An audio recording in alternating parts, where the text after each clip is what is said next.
So when I started off doing the coaching, I started off thinking I was going to do career coaching. And I was just like, oh, it'll be under my name. And I really thought about, well, what is the purpose of the business?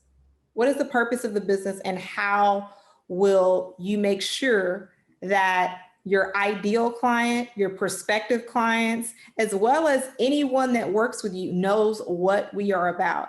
And we are about activating the dream. How do you make your dreams a reality? So that's why it changed. And as well as it's not solely career coaching.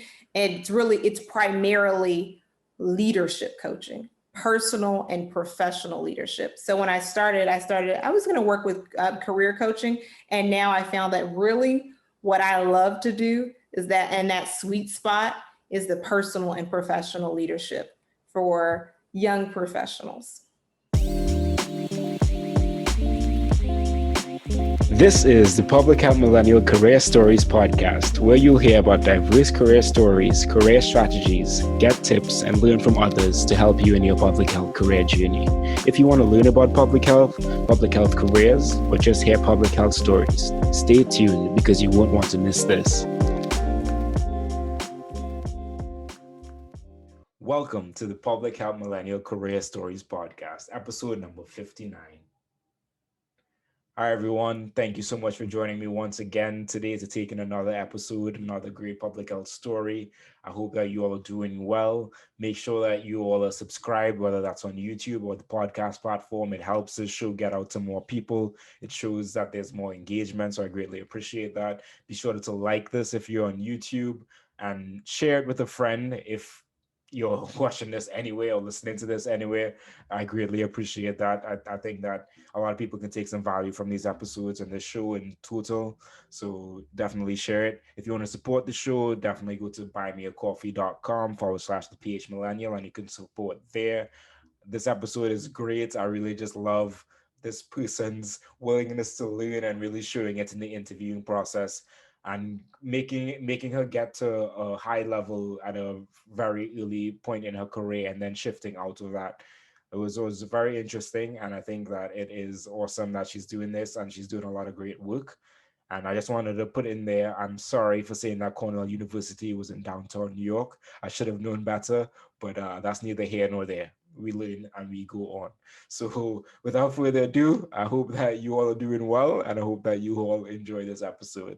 Enjoy. Today, we have a leadership coach helping high achievers lead in life and career. She got her Bachelors of Science in Biology and Biological Sciences at Cornell University, then went on to get a Master of Health Administration at University of North Carolina at Chapel Hill. She has worked in the healthcare field and now has started her company where she is a CEO and leadership coach for Activate the Dream LLC.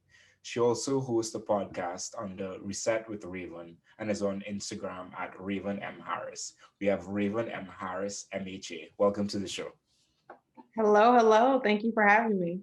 It is my pleasure. I'm glad to have you on. I don't get to have enough coaches, especially like healthcare management coaches, but I definitely think you're going to have some great insights for everyone, public health, healthcare management, and in between.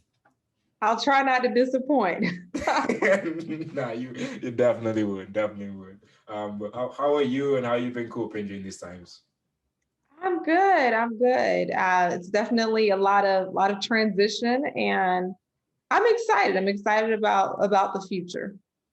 That is good to hear. I'm glad to hear that because I feel like there's a lot of opportunities that have arisen during the pandemic, and I'm glad that you are optimistic about the future as we should be.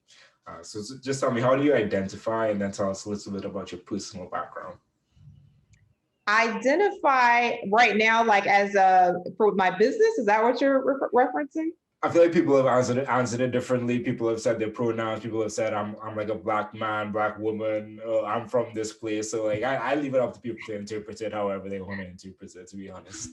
Okay. Well, one of the things that comes to mind, I feel like my upbringing and where I was born and raised is part of who I am and part of that really has shaped my journey and just my life. So I identify as a small town girl with massive dreams. I'm from rural Southwest Georgia. and I'm an only child. I think that's part of my identity as well. So those are two things I think that are really core to who I am and what have shaped my identity. Okay, that's interesting. And I'll ask you a question about that in a second. But tell me, what does public health mean to you? Oh, public health. The first thing that comes to my mind is quality as well as quality and access to healthcare.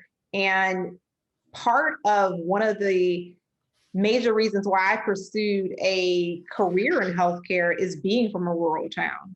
The access to quality healthcare is limited. And I grew up in an environment and area where it's a food desert, as well as just a lot of people, especially African American people, experiencing a lot of hypertension, diabetes, high cholesterol, poor diets. So when I think of public health, I think of quality and access. Those are two words that really come to mind. Okay, awesome. Thank you for sharing that. And I guess along those lines, did you think, because I feel like most people when I talk to them and they say they come from like a small town or a very impoverished background when they were growing up, they didn't think that same way. It was only when they got out of that situation and look back that they realized that, oh, these were the circumstances. And so was that a perspective in your life as well, or not so much? No, I always knew. I don't know that I knew the extent though.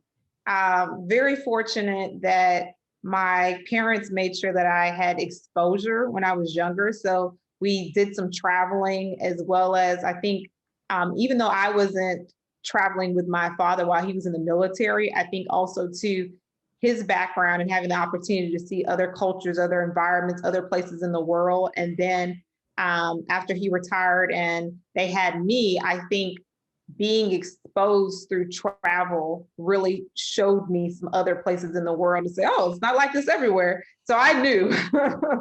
Okay, that's fair enough. And I think that in itself, as I've said like a couple of times on my podcast, that in itself is an experience, a learning experience, and just being able to travel and understand other places and how they are different from where we are from, and really embracing that. So you got your Bachelors of Science in biological sciences at Cornell University. So tell me, before we talk about the thought process for you getting into that, what was the transition like from your small town in South Georgia to go into New York City? So see, that's an amazing question. I remember when I was about to go to college. So fun fact, I didn't visit the school. I did not visit Cornell before going. So I had no idea what I was actually getting myself into. So I am a big ambiance, atmosphere type person.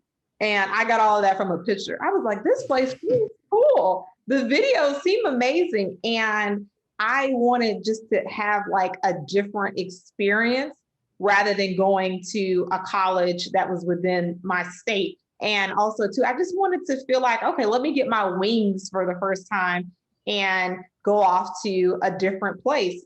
So fun fact, again, a lot of people don't know this. Cornell is in upstate New York, which is Ithaca. And it's kind of rural there too. It's a different type of rural, not as rural as Southwest Georgia, but it's a different type of experience. And another, I guess what I think is super funny is that I didn't have a jacket or a coat rather before I moved. People like, oh no, no. I didn't have a real coat and real boots. I had fashion boots and I had fashion jackets, but I didn't have a coat until I got to Cornell. And I'd never forget, one day I was flying from Georgia from the holiday break. And I left Georgia and it was 70. It was in January. And I got to Ithaca and it was -15 with a wind chill of -30. So maybe that paints the picture of what upstate New York is like. Yeah, definitely. And I feel like I'm mistaken that Cornell was in New York City, but thanks for that perspective. And I definitely understand the idea of not having a real coat. I went from Florida to Alaska, and everyone was saying like, yeah, you definitely have to get a real coat out here because what you have in Florida is definitely not going to work. So I resonate with that. So tell me a little bit about the thought process for you. Did you go into Cornell as a biological sciences major? I did. And that's one of the things I feel like in hindsight, I should have changed majors because so I started thinking like, oh, I'm going to be the only or the first doctor in our family, well, at least MD doctor. And I was super excited because remember I was telling you about the food desert and the lack of healthcare and just some things I experienced within my immediate family of poor health growing up. So I was like, okay, I really want to make sure that I can impact the healthcare system. So I started and finished as a biological sciences major. In hindsight, I should have done some more exploration to really find out what was important to me and what I was interested in. But I was like, oh, I started this way, I'm going to finish this way. And yeah, so I graduated with a biological sciences degree. Okay. And so looking back on hindsight, have you seen other degrees that you think would have been more fitting for like what you wanted to do afterwards, or do you think that your biology degree was okay given everything that you know today? Well, see, one of the things is my degree in coursework really taught me a lot about thinking. I definitely feel like I learned so much about thinking, reasoning, processes. So I'm super grateful for that.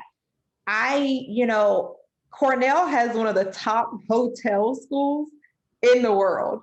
And I was always jealous of, we call them hoteliers, the students that were in the hotel school, because it was all about, the business of hospitality. And I just feel like they always had a good time and entertained. And I don't know, I feel like I had a better or a bigger affinity towards that. But I started as one thing, and I think fear stopped me from like transferring from my particular college into what the college of the hotel school. So that's what I always had a little interest in that, even though we all hated on anybody who wasn't in the hotel school. We laughed and they were like, they don't do real work. But a lot of the hotel graduates, very successful. And I feel like they really did something that was fun and enjoyable. And for me, biological sciences was not necessarily enjoyable. I see now that I don't know that I was, meant to be mixing chemicals. Maybe I can discuss the outcomes, or be on the cover for when they're talking about this new research. But mixing the chemicals was not my ministry. If it was supposed to turn out purple, mine turned out green. If it was supposed to be hot, mine turned out cold. So those were some early signs that this was, maybe not my path in life. Okay. And regardless, you persevered though. So during Cornell, you were a Cornell Traditional Fellow. So what is that about? So Cornell Traditional Fellowship is a fellowship where students are provided like a grant if they work a certain amount of time, and we are compensated for that work, as well as volunteer a certain amount of time. So there's so many hours per year that you have to complete. And I was very fortunate that I was accepted into the fellowship program upon admission to Cornell. So those are some things that I had submitted in my application to show that how I was committed to community service, and as well as I had worked prior to college. And it's a program throughout your time at Cornell that you renew every year, and you get a certain amount of funds towards your service, any type of program that you're interested in. And the Cornell Traditional Fellowship actually was supplemented one of my study abroad trips. I went to Nicaragua, so I was able to use some of the funds from that fellowship to go to Nicaragua. Okay, well, tell us about that while we're on that. What do you go to Nicaragua to do? So again, healthcare related. I worked with an organization that goes into impoverished areas in different countries, and it was like a medical brigade. And what we did while I was there is that we built a latrine near a hospital. So it was very interesting, and we did some educational courses. So we would find, for example, the village that I was in, and this like blew my mind that a mother in labor would have to walk 9 miles on dirt roads to be able to access a hospital. And then also too, there were a lot of different areas where they didn't have access to different healthcare. So of course we bring things when we come, and then there are physicians that accompany us. So it was a great understanding of what some other healthcare systems look like throughout the world. Yeah, definitely is some great perspective, and I'm glad that you got to do that work. Latrines are very necessary. I know that on many of my camping trips, that is something that was essential. So I definitely understand in other underdeveloped or less developed countries that is also an issue. And then also while you were at Cornell, you were Cornell Health Podiatry Apprenticeship. So tell me about that. Oh, so when I was at Cornell, there was a health center, and it was called Gannett. Gannett doesn't exist anymore. They've renamed or rebranded it, but I had applied to do an apprenticeship with a physician, and I was super excited about that. I was like, okay, I'll get an opportunity to work alongside a physician. And I was selected for podiatry. I was so disappointed. I was like, I thought I was gonna do some real medicine. And you know what? It happened to be one of the greatest experiences of my even personal and professional life. This physician was just so committed and loved what he did. And he really helped shape what would be next in my career. He shared with me, like, Raven, make sure you get an understanding of the business of healthcare. He had his own private practice, and he was telling me about billing in the front office and marketing and patient throughput and all of those things that were challenges for him as an independent provider. And he was just like, that's something I didn't feel that I was equipped with or I was trained on in medical school. And now a lot of physicians such as myself, as well as friends, they're going out of business, or they're finding it challenging to even keep their doors open, as well as make sure they pay their nursing team or their front office staff. And he is the single reason I decided to pursue a master's degree in healthcare administration, because I was like, wow, this is the way that I can marry the best of both worlds, healthcare as well as business. Yeah, well, I love that. I love that. And I think that's key insights there for anyone who might be thinking about going into medical school. In medical school, as a clinician, you learn certain skill sets, and business is definitely not one of those skill sets that you naturally learn. And as you said, like your mentor or the doctor that you were working with, he definitely struggled with a lot of those business things because it just wasn't in his skill set from all that he learned. And I'm glad that you realized that there was potential for you to learn and go on and do that. So was he someone that told you about the Master of Healthcare Administration, or how did that specific degree come up? Or was it just like in general research? It was like, oh, it's obvious. He just in general started talking about it. And this was around, I think, my junior year of college. And already I was starting to think about what's next. And a lot of my friends were preparing to take the MCAT. And I was wavering back and forth of whether or not to take the MCAT. And I think, if I recall correctly, I was Googling and talking with people, what are some other alternatives to still stay in healthcare, but to go on to get additional education. So I don't think he specifically said, pursue a master's in healthcare administration, because I also thought about a master's in public health. I thought about an MPA. But I think I was Googling, just trying to figure out, just talking with people about what would be the next best route. And I landed on a master's in healthcare administration because I thought, okay, this is like an MBA, with a specialty in healthcare. Okay, yeah, and that's a fair way to think about it, definitely. So before we get into your MHA journey, were there any other takeaways that you wanted to share from your undergrad? The biggest takeaway that I would share is don't be afraid to explore. If I could, so right now I'm a Cornell alumni ambassador, and I have the honor of talking with incoming students. And sometimes people are like, well, I think I want to do this, or I'm interested in that, or I'm in this college, or I'm applying for this major or this program. And I said, that's great. I'm super excited that you have an idea of what you're interested in.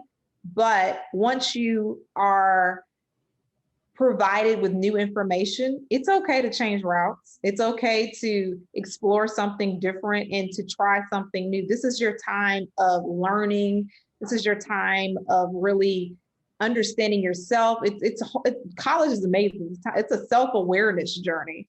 So just because you start as one major in one college or in one program, because Cornell has several different colleges up under the university, you don't have to finish that way. Of course, make sure you finish your collegiate experience, but you don't have to finish in the same program or trajectory that you started in.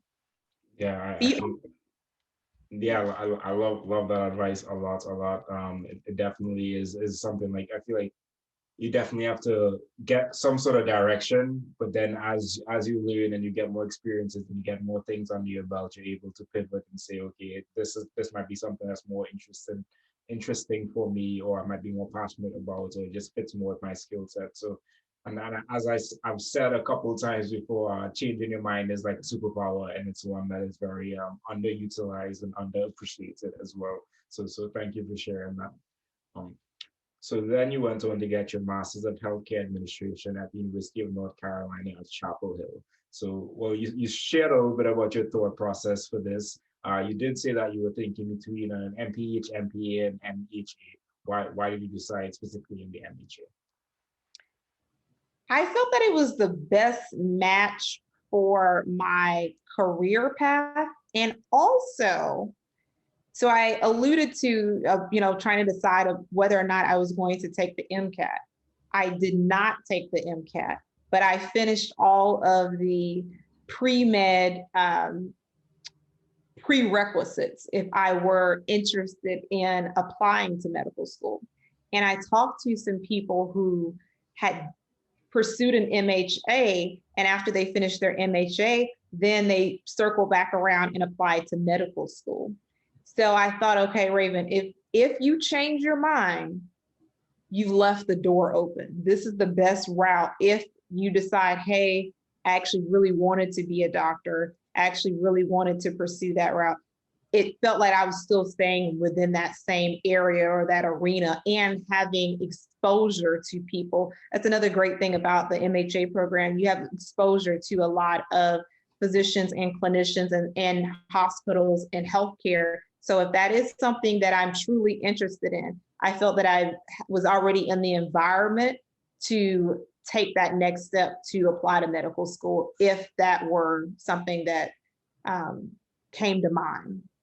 Yeah, that's a good way to think of it also, because you're giving yourself time to really breathe and maybe take in this other topic area that you don't know too much about, and as well keep it in the back of your mind, even if you do want to go into medical school, you can do this and also do that afterwards. And that was my same thought process for going into my MPH. Like still planning to go to medical school, and that never happened, probably isn't going to happen. But so we live on.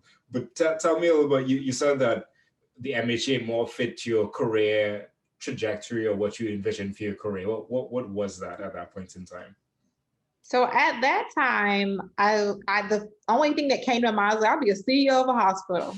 That's what came to mind. I was like, you know what? The doctors will report to me. I know I feel like that's like shallow, but at the time I was like, well, if I can't be the doctor, or if I choose, not to take the doctor route, now the doctors will report to me. So I'm still in that arena or area. I feel like that was, super like shallow thinking at the time, but that was like, I was like, okay, I'll still be in that environment. And I think also too, there's an element of, I think, prestige. And I think we've even seen that more so during the pandemic. And, as we move into this post-COVID era, that there's prestige, essential workers. I was like, okay, this will be a great career path as well. Okay, that makes a lot of sense. So during your time as an MHA student, you were a regional administrative resident at Sutter Health. So tell me a little bit how you got this, and then what you do in it. Yes. So one of the graduation requirements is to complete a summer internship in the UNC Chapel Hill Master of Healthcare Administration program. And literally, I was like, I want to be in California. So I just started applying to things that were in California. And I was very fortunate enough to be selected for the Sutter Health internship. And it was amazing. The person who I directly reported to is now the COO of the entire Sutter health system. And at the time, they were the president of a region of hospitals within the area. So I got a lot of different exposure to hospital from a different, and also too, I think what's super interesting about California, there's unions. So I got some exposure to that. One of the hospitals that was under his reporting structure was a psychiatry hospital. So I was like, oh, this is the way those operate, completely different. A lot of foundations in California. So it was completely different exposure to healthcare as I knew it. So really great experience. Got to scrub in to an open heart surgery. So lots of fun experiences during my time in Sacramento. Yeah, that's awesome. And I just want to point out the point that you're like, oh, I want to go to California. Let me look for the opportunities in California, and you're able to find one. And I think that's the type of determination that people need to have. And especially because I feel like there are opportunities out there. You just have to really apply yourself and search for them, and they will come by. So that is awesome. How many different people, places, opportunities did you reach out to when trying to get this position in California? I don't remember. I want to say probably about at least 5 to 6, at least. It may have been more. And I wasn't opposed to staying in North Carolina, but I like travel, I like exposure. And I wanted something where I just feel like I would get a different view. A lot of people did stay within North Carolina to do their internships, but I'm always like, okay, I'm a lifelong learner. I was like, what can I see that's different that I hadn't been exposed to? But I definitely think that when you're applying for something like that, even if you're being very intentional, you may need to cast your net wide. So I think I applied to at least 5 or more. Okay. Well, thank you. Thank you for sharing that. And then you were also a support associate at UNC Chapel Hill. So what was this position about? Yes. So that position was with the Department of Urology. So I wanted to work while I was in grad school to make some extra money and, of course, get some exposure. And the way that I worked that opportunity was that I front loaded a bunch of my classes in my graduate program. So my second year, I didn't need as many credits because I had made sure that I accomplished and took all those courses, as many as I could during the first year. So I had the time to work, and I worked as a support associate with the business manager for that department. So I learned about, and particularly, it was mainly with surgery that I got the exposure to. So how we schedule surgeries for patients, as well as the physicians that see patients in clinic, as well as our surgeons. So how do we balance their schedule? How do we work with the patients to make sure they have the right pre-op packages? So yeah, that was a really great experience too. Okay. And then like learning from these two experiences that you had, plus all the coursework that you did throughout your MHA, side, I know you said you wanted to be CEO, but was there anything else that you thought of, or like a side of healthcare administration that you wanted to be a part of, learning about these different experiences?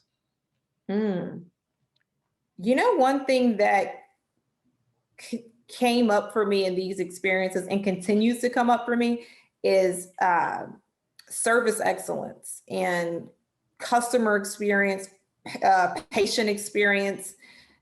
I think that, and this is not special to just healthcare, I think that it's different for healthcare because people are already typically like at their worst. They're sick, they're frustrated, they're typically short-tempered. And one thing I would say that I noticed in the healthcare environment, and it's still something that I believe like that's ongoing, is we forget about like what the experience is. It's still a business, right? And as a consumer of the business or a patient, you can choose, depending on where you live, especially in some of these larger cities, to go to a different provider or go to a different healthcare system. And that's something that stood out to me in every environment that I've been in, places that do it right, in places that there's some areas for opportunity in terms of what the patient experiences, because we've all probably been on both sides, right? Being in healthcare, being in public health, as well as being the recipient of it. And I think it's often forgotten that we want to make sure this is the best experience as possible. And sometimes you hear the term like, you know, poor bedside manner and things like that, but the experience for the patient, I think, is lacking in healthcare. Yeah, and it's interesting you bring up that point. It reminds me of my volunteer times in undergrad, and then in my master's program. Like, I remember training in the volunteer when I was in Tampa. They were really adamant about, if you're a certain distance away from people in the hospital, you either smile, say hello, say hi. And then I went on to volunteer at the VA in Gainesville, Florida, and that was not the culture at all. And I was like, oh, this is completely different. I really enjoyed the last way. And I know people definitely appreciate, like, because you're walking past them, like, why not smile? As you said, they're going through stressful times in their lives. The least you can do for them is smile, say hi, hello, how you doing? So that is interesting. And that's just like surface level, I'm guessing, on all of the different service things that do happen in customer service. So yeah, thanks for pointing that out. And then so tell me about the process for getting your executive fellowship after you graduated from your MHAs. You were an executive fellow at Baylor College of Medicine. Yes. So here goes back to I want to be in. So I wanted to be in Texas, particularly Houston, because of the TMC, the Texas Medical Center. It is the largest medical center in the world.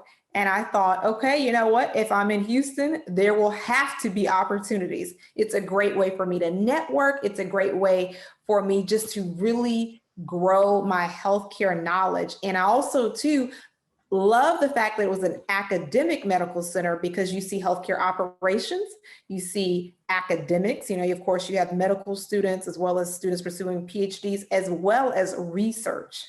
So this, for me, felt like I was getting a complete package. Also, after leaving graduate school, I didn't have years of full-time experience. So I thought this would be a great segue for me to get some exposure at a high level. So that was the reason why I selected particularly Houston, Texas, as well as an academic medical center to do my fellowship. And the application process for fellowships was pretty intense. I'm hoping now that it's not as complicated and 10,000 interviews, but it was several interviews. There were panel interviews, there were individual interviews, there were phone interviews prior to even being there. And then when we got on site, there was a 2-day interview. It was a lot of interviewing. And I understand it's such a prestigious opportunity, and the organizations want to make sure they're getting the best of the best and they're getting top talent. However, it definitely was very, very nerve-wracking and lots of interviewing. Yeah, yeah. I went through the beginning process of health administration fellowship interview process, and I definitely understand that the interview process is a lot. And I've had a couple other people who've been in health administration fellowships as well on the podcast before, and they've spoken to the just how difficult and how tiring it could be, and just really having to show up and know a bunch of different things and talk to a bunch of different people and C-suites and a whole heap of different things. I definitely understand that, and kudos to you for getting it. So what sorts of things did you do in this fellowship? Was it like a heavy rotation fellowship where you did a bunch of different things, or tell me about that? And was it a 12-month or a 24-month? 12 months. So it was a heavy rotation fellowship. And I worked with the philanthropy department. I worked with the orthopedics department, which was super cool. One of the chair of the department at the time was the surgeon for the NFL team. So it's like super cool to see like celebrities and NFL players come through our department. What else did I do? We operated out of the office of the president. So I think that also gave us exposure to the different areas throughout the enterprise. I was a part of a team that transitioned an independent practice into the Baylor College of Medicine. I was also the project manager for helping to recruit a top surgeon. So that was super cool to understand the inner workings of how do we bring on the best of the best in the nation to become part of the Baylor College of Medicine team. Maybe about 6 months prior to me starting, there was a joint venture that was with CHI, Catholic Healthcare Initiatives, and Baylor College of Medicine. So that was very, very interesting. I think interesting is the term I will leave it at, to see what a joint venture looks like from two major health systems. And of course, now they've since rebranded after they joined with Dignity Health. They're now Common Spirit, CHI and Dignity. So seeing some of those transitions and inner workings of healthcare systems from a physician side as well as from a leadership side was very, very insightful. Yeah, I could imagine. Health systems in themselves are just so complex, and those joint ventures, mergers must be there must be a lot to learn and experience from that entire process. So I had a question here that I wrote down, but I forgot to ask, but I think I could weave it in. How much of your learning that you did came from your MHA compared to learning on the job for your fellowship? Do you think your coursework from your MHA really prepared you for everything, or do you think it adequately prepared you for like foundational knowledge and then you built off of that? I would say foundational knowledge. And I think there's also an element of educational systems add like credibility. So it was like, oh, okay, Raven's a graduate of X program or Y program. I think it definitely, again, back to that prestige thing, I think there's an assumption that this person comes with some base level of knowledge when they are in different roles. However, I would say that definitely, I would say through most of my career, it was a lot of, there's so many nuances to healthcare. There's so many nuances to insurance, the culture of that environment, of that city, how the TMC works, how an academic medical center works, people, the emotional intelligence, knowing how to read the room and what's going on in that particular environment, that I think you can only learn on the job and in the environment. Yeah, I think that's fair enough, and I definitely agree with the nuance and the learning as you go. Like, you definitely take things that you do pick up from your coursework, but it is foundational, and it's really like knowing how to apply that. And I think that takes actual experience in doing the work itself. So after your fellowship, you transitioned into hospital services administrator at DaVita Kidney Care. So what was that process like? So that is an interesting story, because the job I thought I was applying for was not the job that I ended up accepting. So one of the reasons, after completing my fellowship, I started to work for DaVita is because I was interested in managing people. And now I look at management and leadership differently. We can circle back around to that. But I was like, well, I want to manage people. And I learned of an opportunity with DaVita, and I thought I was going to be managing one of their outpatient clinics. And I was in the interview and I was going through and I was like, I'm interested and I can't wait to have my own team. And here's how I would, make sure I delegate, and that, we'll be open at 5 a.m., all this stuff. And then literally it is the end of the interview. And the person interviewing me says, she's like, this is not for the outpatient clinics, right? I'm like, no. And this is, by the way, the recruiter has talked to me about the role and everything. No one has mentioned, and now I'm at the in-person interview, that this is for inpatient. I was like, oh. So since then, DaVita has made sure that they say that facility administrator is for outpatient. Hospital services administrator is for inpatient. At the time, the job positions did not differentiate. So I thought the role that I was interviewing, that I've talked 30, 45 minutes for, was for an outpatient clinic, and it was for inpatient. So that's how my journey there started. And she was like, well, I wasn't going to stop you because I really liked you. I like what you were saying in the interview. So that was another process. That was the most amount of interviews I've ever been in my life, by the way. To receive that role, I had 6 interviews. 6 interviews before. And I think also too, there's an element of, you're so young and this is your, first major leadership role. That, there were 6, and the team that I ended up having to lead, it was a broken team. They had a lot of turnover. So they were highly skeptical about putting a new leader in a role such as this with a lot of turnover. And I think when I started, every employee at that time probably was double my age. So that also made for it to be pretty interesting. That is fascinating. So firstly, tell me why you wanted the outpatient role instead of the inpatient role.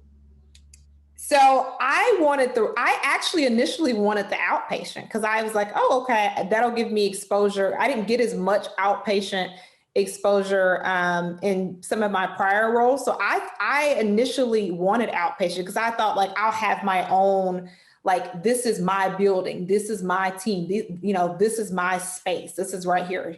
So that's what I really wanted. And I thought I wanted at the beginning, but now that I know both sides of the business, I'm very fortunate and felt like I had the biggest impact and really love my role with the inpatient. But initially I thought I wanted the outpatient.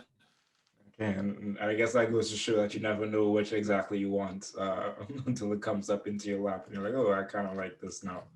And then tell me about, so you said this was one of your longest interviews, 6 interviews, and they were worried about you being a young new leader and leading people in this team that had a lot of change. So how did you tell them or get them over their skepticism of you being able to lead this team and get this position? I think there was a lot of just consistency.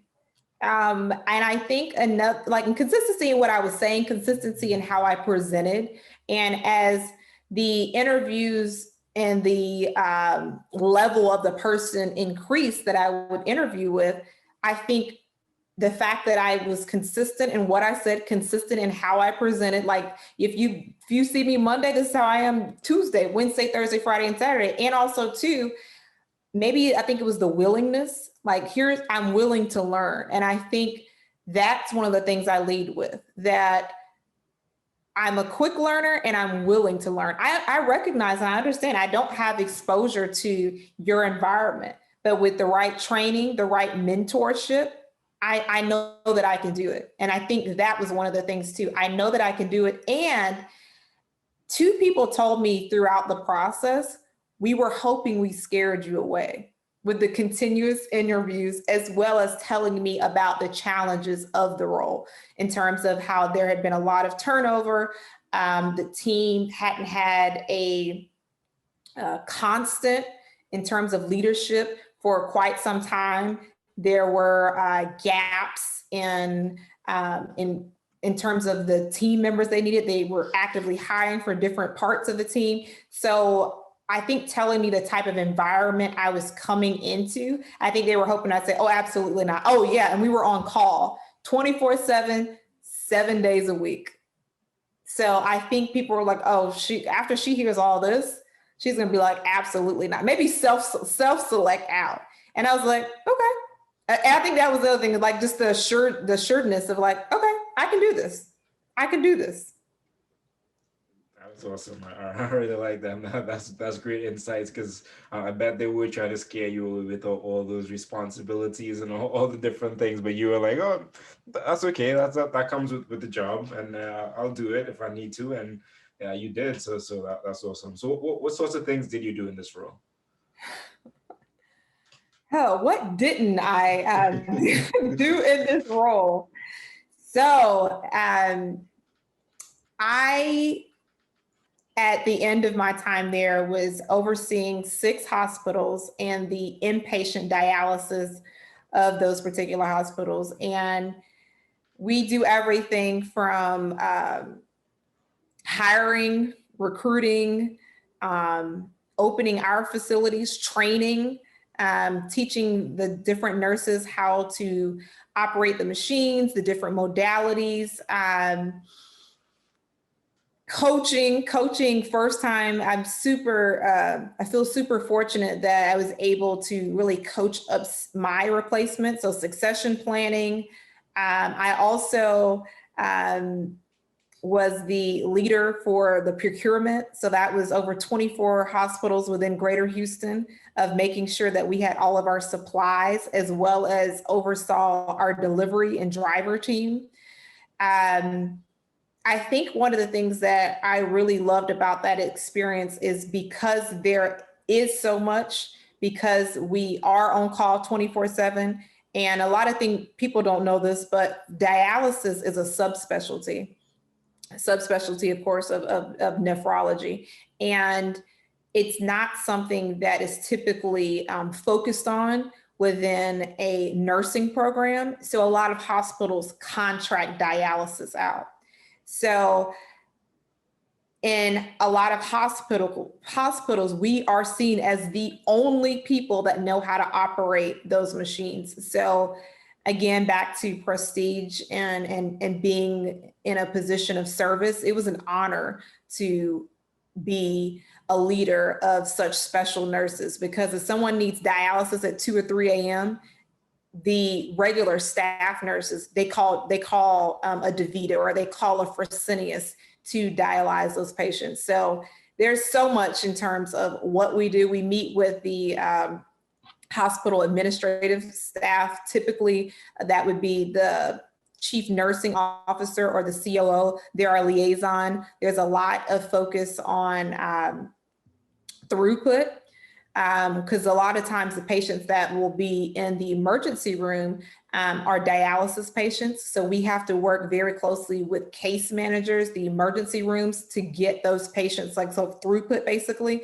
You'll hear oftentimes like a psych hold on an emergency room. So dialysis is super important to be able to move patients to their next level of care. And we work a lot with the outpatients, because they need chairs. Someone that is on dialysis, they have it 3 days a week. So we partner so much with healthcare systems in the dialysis role. So when you say what did I do, or if there was a typical day, there was never a typical day. There's so much that goes on from a dialysis perspective, since it is a subspecialty, and because people that are on dialysis, typically it's now part of their livelihood, and it's something that they have to go outpatient for 3 days a week, as well as patients that choose to do it at home. So there's different modalities, there's different training, and there's a lot of education that is around dialysis as well. So I feel like that was a role where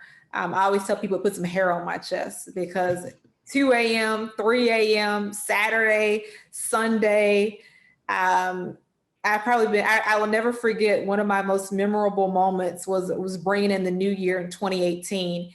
And a lot of people had overindulged on alcohol. So we were slammed in the emergency room with dialysis patients. And I was talking to one of my nurses, and I was like, oh, Happy New Year, because we're on the phone trying to figure out how to get all of these patients out of the emergency room and find them a place to be dialyzed. So it was very interesting, and get staff in. Of course, imagine trying to get more staff in on New Year's. It's quite the experience. Yeah. I cannot imagine having to make those phone calls. But yeah, that sounds like an amazing opportunity, and it seems like you fit in there, and you just went to work and did a lot of learning, and were able to experience and do a lot of great things with this organization. So after this, you moved into a chief operating officer position at select specialty hospitals. So how were you able to leverage your positions before, your networks, to land this role, if at all? So definitely the way that I was able to even learn of this role circles back to Sutter Health. Someone that I had met while I was at Sutter Health was currently working for the organization, and we reconnected via LinkedIn. And we were just talking, and I was like, hey, I'm looking for, my next opportunity. And I'm interested in, some leadership roles. And I learned of the role through someone I had met at Sutter Health. And I think what I would take from that is, even if it's not someone that you talk to regularly, stay in contact with people, check in with people, and you just never know where relationships will take you. And also too, I'd like to say that this is not a person that even when we were at Sutter Health, we, exchanged pleasantries, had a couple of conversations, but it wasn't someone that I was super close with. But when you have someone that you have a great collegial respect for, it's an opportunity to say, hey, what do you have going on? Oh, I would love an opportunity like that. And she shared the opportunity with me. And I guess we'd say the rest is history. That's awesome. And that definitely is talks like building networks and building relationships with people. And as you said, it doesn't have to be a constant relationship. It doesn't have to be like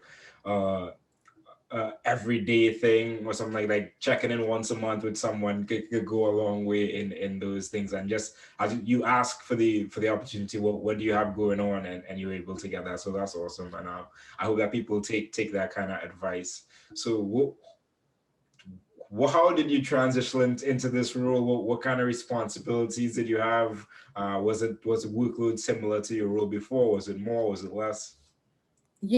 Actually, the workload was not, it was different. I think that was the best word that I would say, because even though we're on call as the COO in that role, the call typically fluctuates. For example, it's like there's a rotation of call. Like the director of respiratory may have it this week, the chief nursing officer may have it this week, versus at DaVita, it's a 24/7.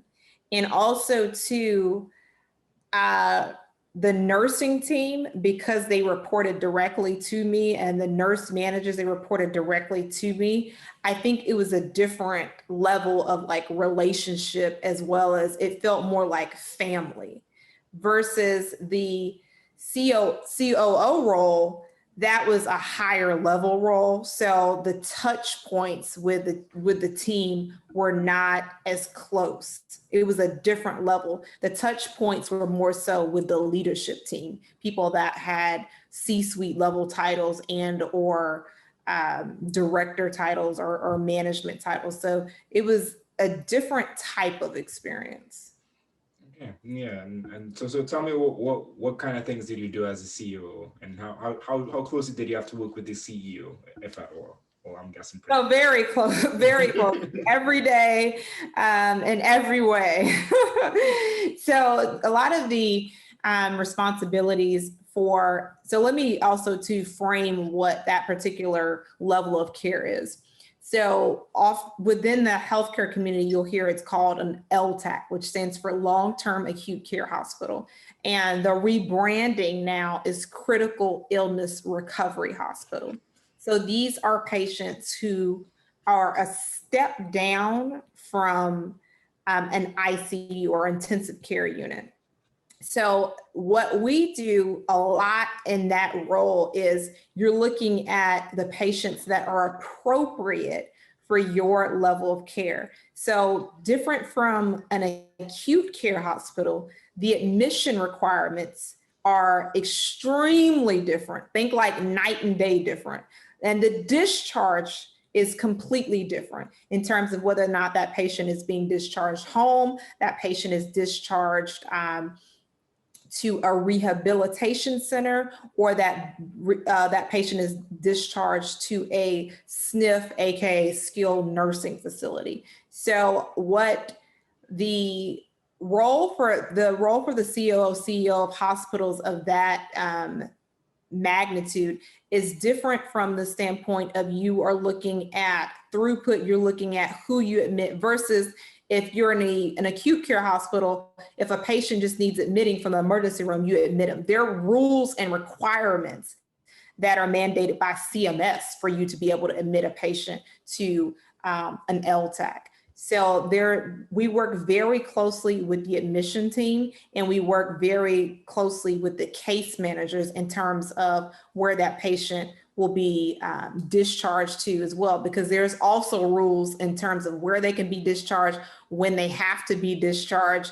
And that was completely different to me. Also, from an insurance perspective, how there's so many different nuances of how insurance works. And because we are a specialty hospital, you will typically have patients that may be coming from different states. For example, the location I worked at, one of their claims to excellence and claims to fame is that they took in, or admitted rather, some of the Las Vegas shooting victims. So for example, Blue Cross Blue Shield of Nevada does not work the same way in terms of reimbursements of Blue Cross Blue Shield Arizona. So the nuances, like at the beginning of me working there, I was like, what? Like understanding the different rules for a long-term acute care hospital, the reimbursement, the admissions, the insurance. I would say the first few months, that is probably what consumed me of like, oh my goodness, I didn't even know this was like a thing. So that would probably be the first thing that I had to wrap my brain around. And then also too, one of the things that was super important to me was patient experience.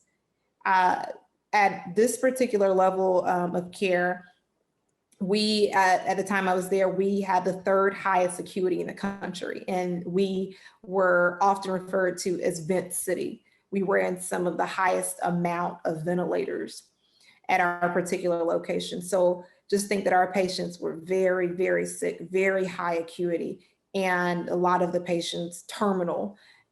So I think for me, what was a big focus was the experience of the families, the patients, as well as the staff, because that is often very overwhelming, often very draining, and very emotional for all parties involved. So that was one of the things that I really focused on for my time there. Yeah, that's awesome. And I like the point that you pointed out that you had to learn a lot of the experiences. And then I feel like a lot of people, when they look at job applications or they're looking to get a new job, they might be overwhelmed and think, oh, I don't know all these things. But I think, as you said earlier, your willingness to learn and showing that in interviews and knowing that you're a person that has done a lot up to now and has taken on new and big opportunities and has succeeded at that, has really pushed you to continue to do that. And I think that's key insights for other people to know that, take on opportunities because you're going to grow in it, and people are going to give you opportunities when they know you don't have everything right now, but you have the capabilities to grow into the position. So yeah, I just wanted to add that there. And how long were you in this position as well as your position before? So the DaVita role, I was there a little over 3 years. And for the past role, I was there for, I think, hit a year. Okay. And then so after that year, you decided you wanted to transition out of the corporate world and do your own thing, and you became a coach and strategist at Raven M. Harris Coaching. So tell me about that process, like from being your COO, like what was the thought process? Like, oh, I want to not do this anymore and become a coach. So this goes back to the dreams I've always had as I guess what you call it, my formative years or my younger years. I always I've heard this quote several times by the late great Dr. Miles Monroe, that the wealthiest place on earth is a cemetery. And this past year, when I was in the healthcare environment and in these hospitals and seeing so many patients expire, it really made me start to think about my life and my dreams and my career trajectory and what I was here for. And there was a particular patient that stands out to me, and I'll never forget. I remember the room number they were in. I remember their name, everything. And I remember they were the same age as me. And they had an illness that had pretty much taken everything from them. And I remember thinking like, hey, what if that was you? Would you have felt that you lived full? Would you have felt that you really followed your dreams? And when you're around so much death, my cousin is a mortician, so we have conversations about, he's a funeral director, mortician. We have conversations about death a lot. So it's a conversation that's super open. And I remember thinking like, oh, Raven, is this it? Is this what you've always wanted to be? And it wasn't. I heard a clear no, the clearest no like I felt that no. And I knew I had to make a change. I knew that this was the time. And the scariest part about change, again, is that uncertainty. But isn't life all uncertain? We didn't plan for a pandemic 2 years ago, right? And I remember thinking, hey, your real purpose is to be of service. Your real goals and dreams are to be of impact and influence. And while you are doing meaningful work, because I never want to discredit what I've done thus far in my healthcare career, meaningful work, and did it with excellence because that's who I am. I felt a tug to do something different. I felt a tug to do something more. And it wasn't until recently that I realized, hey, why have I started thinking about why were you able to be successful? Why were you able to promote and get these different opportunities? And one of the things that kept coming back to mind is because of being an affirmer, being an encourager, being an uplifter. It's what it is my aim to bring that in every environment, in every interaction. And that's why your teams and the people you were around, I believe that was why you were able to help, elevate them, help the environment. You brought a different type of joy and spirit to the environment, and people need that. That's your secret sauce. That's your superpower. And that is a leadership skill that, because it comes so naturally to you, you weren't even paying attention to it. You discredited it. So I knew that there was more of that I wanted to do. And I decided, this was a great learning experience during this season, but it's time for a new season. And again, like I was alluded to earlier about thinking about going to medical school, it will be there. Medical school isn't going anywhere. If you ever change your mind, it will be there. I know for a fact I don't want to be a medical doctor now, but at the time it's like, hey, it will be there. The healthcare industry and your ability to impact, it'll be there if you ever change your mind. But that season right now, or that chapter is closing. It's time for a new chapter. Yeah, well, awesome. Thank you for sharing that. That is a great insight. It's very sad, but I think just realizing that you wanted to make a bigger impact for yourself and figuring out your superpower and how you can really leverage that in your own life to do more autonomous work is definitely very, very important. So that is also very admirable that you're able to do that, but that's awesome on you. And I think that a lot of people should strive to do more of what makes them happy and try to do things outside of their box and understand, as you said, like medical school isn't going anywhere. Even if you leave your CEO position and start your coaching business and want to go back, there's always going to be those types of positions out there. So taking that type of leap is awesome. So kudos for you on that. So did you do any of your coaching before you stopped being a CEO, or did you like stop and then do all the coaching stuff? Cold turkey. No, yeah, I actually had to take some time to figure out what was next. So once I resigned, I didn't resign into it. This was probably like the biggest shift I've ever made, because typically I always know what's my next. What's my next role? Where's the next place I'm moving? I did not know. It was complete, like, I'm not sure. I'm taking a leap of faith. I just know it's not here anymore. So no, I hadn't. And also too, I took time to understand what I wanted to do next.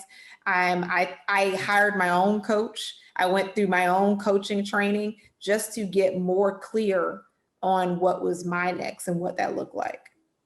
Yeah, I like that a lot. That was a question that I was going to ask you, actually, if you did hire your own coach before you did start your own coaching process, because I think that that's what I hear from, I wouldn't hire a coach for myself particularly, but I've heard a lot of people who want to do coaching, but they've never been coached. And I think like being coached is a great learning experience in itself, and it allows you to be able to be a better coach yourself. So that is awesome. What kind of takeaways did you get from that coaching? I would say from my coaching experience, there was a lot of inner work. And prior to me hiring my own coach, I looked at coaching kind of as a little like, especially from the life coaching perspective, and life coaching, business coaching. I have several coaches, but from a life coaching perspective, I remember looking at it pre being in that arena or an environment as a little woo-woo. So for me, I found it to be a great opportunity to do some inner work, for me to do a lot of journaling, for me to do a lot of reflection, and also to making sure that I'm coming from a place of service, and how can I help others? And when you talked about being coach, I think it's super important. And that's another thing too. I would say that everyone in life needs some professional coaching, depending on which environment. It's business coaching, leadership coaching, life coaching, because it's a way to get structured strategy and support, and also to remove some blinders. Oftentimes we have blinders or blocks or obstacles that we've placed on ourselves, or something that's happened that we carry with us into our present, into our future. And it really just opens up your way of thinking and opens up your possibilities.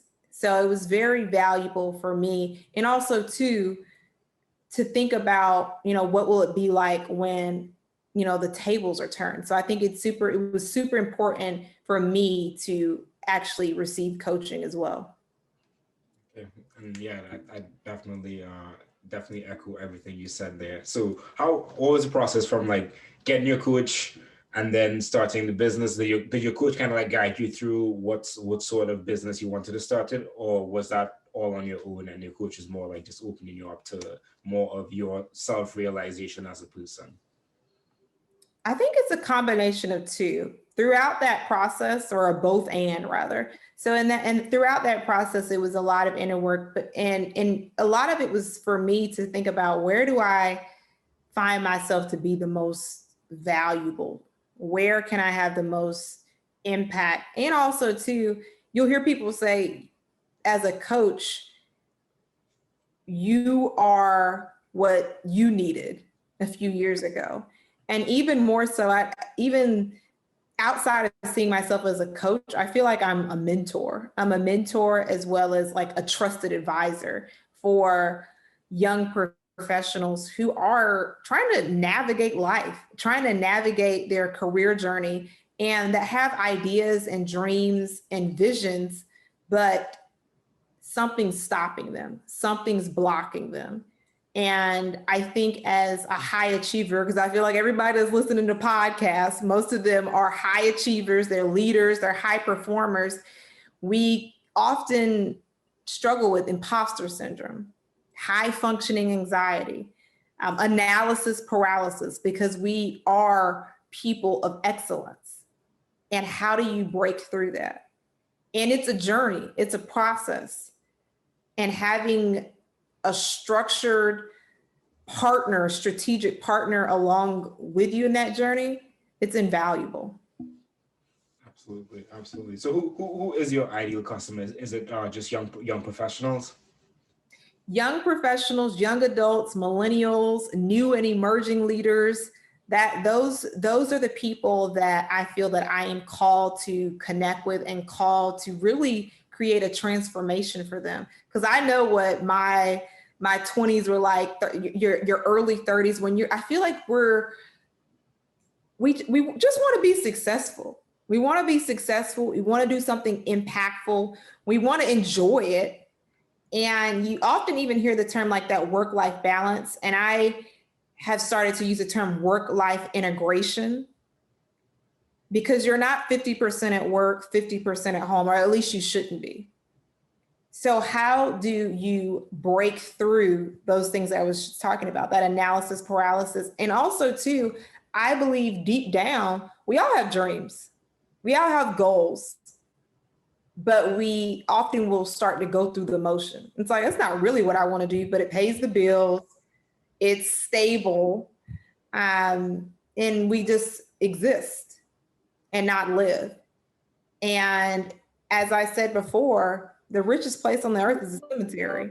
And I think being in an environment where I saw so much end of life, I decided not on my watch. I saw so many people that were with the woulda, shoulda, coulda.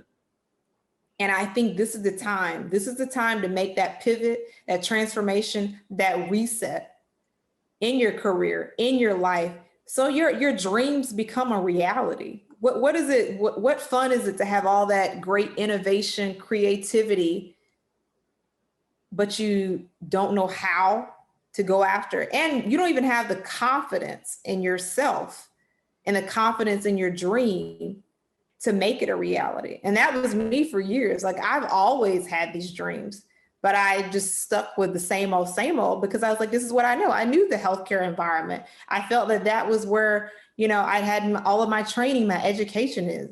And so many people stay with something that, well, this is what I know, when there's something that they would love to do, but fear stops them. Fear stops people from pursuing their dreams. But you don't want to wake up and be 50, 60, 70, 80, 90 with the woulda, shoulda, coulda. Yeah, I absolutely agree with that. And I think like for me, regret is a bigger driver than fear in my life. Like I'd rather do something than regret it like 10 years from now. So I definitely resonate with that. And I know that a lot of people are comfortable, and you were probably feeling very comfortable in your CEO position, and wanted to take the step out definitely was a challenge. And especially like thinking about what other people might think of you. Like you're going from a CEO to a COO to being a coach, and people are like, oh, well, she was going to do all these different things. She could have been a CEO. She could have been this, but like that's not what you wanted for your life. And I think a lot of the time people do get stuck in trying to live for other people and not really fulfill what they do want for themselves. So I appreciate you sharing that, and I think that is so important, and a lot of people definitely overlook that. And I also wanted to put in there that you got to cater to the Gen Zs too, because they're coming up. Just putting in there for you too. What sort of services did you offer as a coaching strategist at Raven M. Harris Consulting? Coaching, sorry. Yes. So the name of my company is Activate the Dream. And what we do at Activate the Dream is help people attach their dreams to a reality. And in terms of services, there's personal as well as professional leadership. So a leadership solutions company. So anyone that is working to make their dreams a reality, whether it be in career or life, there's a program that is custom tailored, and I work one-on-one with you. I like to say I'm in the trenches with you to be your strategic partner as you navigate this thing called life and navigate your career. And I think what really sets my customized programs apart is that we work a lot on the personal as well as professional leadership. So you get the best of both worlds. Okay, so tell me, so you were so it went from Raven M. Harris Coaching to Activate the Dream LLC. Tell me about that process. So when I started off doing the coaching, I started off thinking I was going to do career coaching, and I was just like, oh, it'll be under my name. And I really thought about, well, what is the purpose of the business? What is the purpose of the business, and how will you make sure that your ideal client, your prospective clients, as well as anyone that works with you knows what we are about? And we are about activating the dream. How do you make your dreams a reality? So that's why it changed. And as well as it's not solely career coaching. It's primarily leadership coaching, personal and professional leadership. So when I was going to work with career coaching. And now I found that really what I love to do is that sweet spot is the personal and professional leadership for young professionals. Okay. And tell me a little bit about that as leadership for both professional and personal. How does that usually work out with a client? So how it works out is a lot of people start with lack of clarity. And that is clarity in their pursuit. What are you pursuing? The what and the why. So what I work with clients on is getting a clear understanding of what is your why, creating a vision statement around that what or why, as well as a strategy and execution plan on that. And even though a lot of the core elements, when we're talking about, your career, or some people may be choosing an entrepreneurial things, what I'm finding is that you can't lead other people until you lead yourself. And why there's so much focus also on personal leadership is because what typically prevents people from going after a dream or going after that next career role or career opportunity is lack of clarity, lack of confidence in self, lack of willingness to pursue a different path. So there's a lot of inner work as well as personal leadership and personal awareness that has to be incorporated into making those new career goals or making those career transitions, as well as being able to be a leader. And I said that I was going to mention earlier, circle back around to this, and this goes to the definition and the way I differentiate management and leadership. Management, I believe, is a business skill.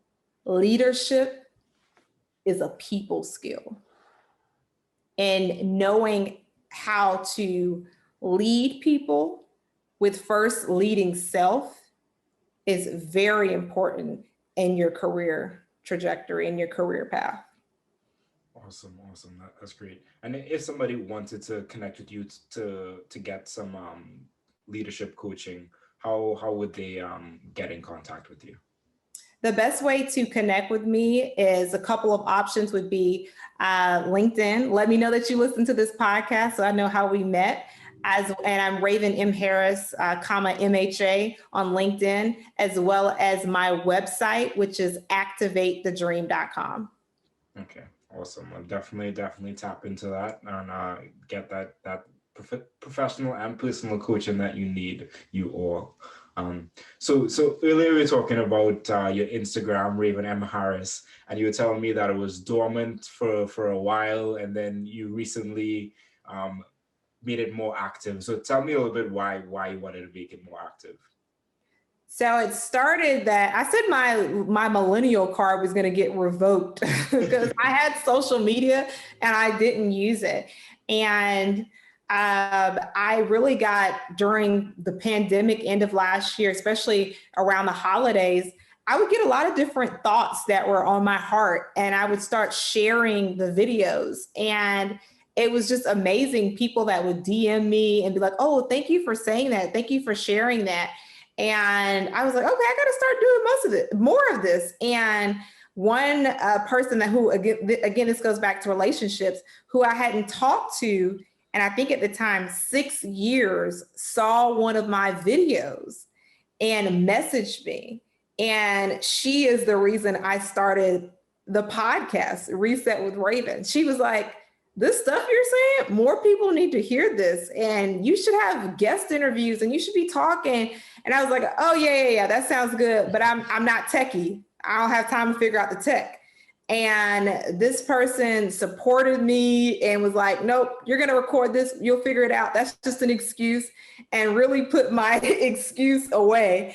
And I was like, okay, well, I have to now have social media more and more to promote the podcast and just to share with people what I'm working on, as well as I feel that I try to make sure that each post is of value daily to people. So just now getting into the social media space. So yeah, definitely tap in with me on IG. I'm Raven M. Harris. I'm pretty much everywhere on all social, and would love to connect with you there as well. Okay, awesome. And I'm glad that your friend nudged you into the podcast. So tell me more about Reset with the Raven podcast. What sorts of things do you talk about and share on there? So Reset with Raven are conversations with people who have successfully navigated the reset on the foundations of faith, focus, and fortitude. So you hear people that have navigated a reset when it comes to career, when it comes to business, and when it comes to life. So, and you know what? It's applicable to everyone. And the reason why I say this is because I believe that when it comes to a reset, you're in 3 buckets. You're either going through a reset, you just came out of a reset, or you're about to go into a reset.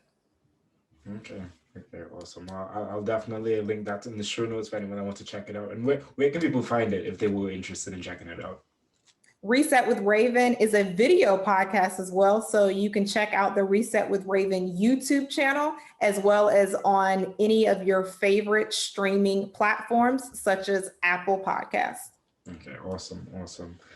So before we move on to the last section of the show, the Furious 5, I wanted to ask you, where would you like to see yourself in the future? One of my goals that I am actively working towards is I would love to deliver a TEDx speech. Okay. And any particular topic in mind, or that will come as a TEDx comes out? Stay tuned, connect with me. And I have some ideas, and you know, what I really want to do is I really want to create a community around Activate the Dream. and a community around resets too. Because as I talked about earlier, in college, I started off as one major and graduated with that program, but I believe a reset is always available to you. And I reset, of course, in my career. And I really want to encourage people. You don't have to stay stuck. You don't have to go where you're celebrated and not tolerated. And there are always different opportunities. Everything, as Marie Forleo says, is figure outable. And I really want to create more of a movement around activating those burning dreams that we all have inside of us. Awesome. I look forward to seeing the community build and all the great things that you're going to do in the future. So moving on to the last section of the show, the Furious Five questions I ask all guests. Number one, what advice would you give to a student trying to pursue a degree in public health or healthcare administration? I would say, what impact do you want to make in healthcare? What impact do you want to make on that career field? And make sure that throughout your pursuit of your degree and your time in the education system, you're getting exposure to people that are in that same arena to make sure that, hey, this is something I am truly interested in. So make sure that you think about the impact that you would like to make in that field, or what change you would like to make in that field, and get exposure to people that are doing something similar or of interest to you. Number two, if you were talking to someone wanting to get into your position, what advice would you give them? If someone were seeking to do coaching or be a trusted advisor for young professionals, I would say make sure that you have a heart for what you do. I think that working with people, alongside people, there are hills and valleys, and you really have to make sure that you're doing it for the right reason and that you get some fulfillment out of it, because there are days where you will be on an emotional journey, even with the client as they work to pursuing their dreams. So make sure that your heart is in it. And again, if you're doing something and you don't like it, or you find out that it's not right for you, a reset is always available to you. Absolutely agree with that. Number three, what's something you are working on improving in your life right now? Sleep. Scheduling my sleep. I am one of those people who if I don't get enough sleep, I'm cranky. So making sure that I go to bed and actually disconnect. So I'm one of those people that brings my phone beside me, a notebook. And I think that was probably also too from training, from being in healthcare environments where I was on call and someone would call or could call at all times of the day. So now I need to readjust and reset myself where it's okay, Raven, leave your phone in another room and maybe have a special ringer for certain, close families in case it's emergency, but really disconnect and give yourself time to rest. Absolutely great advice. Number four, professionally, do you recommend anything besides your podcast? Professionally, relationships. Relationships matter. I heard something just last week, and I have to share, and I don't even remember where I heard it, so I can't give the particular person credit. But they were mentioning it's not B2B or business to business or B2C, business to consumer. It's H to H, human to human. I love that. Relationships are so important, and they definitely are not taken advantage of as much as they should, or not built in a meaningful way as much as they should, I should say. And then last but not least, where can people connect with you? Again, you can connect with me on LinkedIn. Let me know that you listen to this wonderful podcast, and you can connect with me on my website at activatethedream.com and Instagram, Raven M. Harris.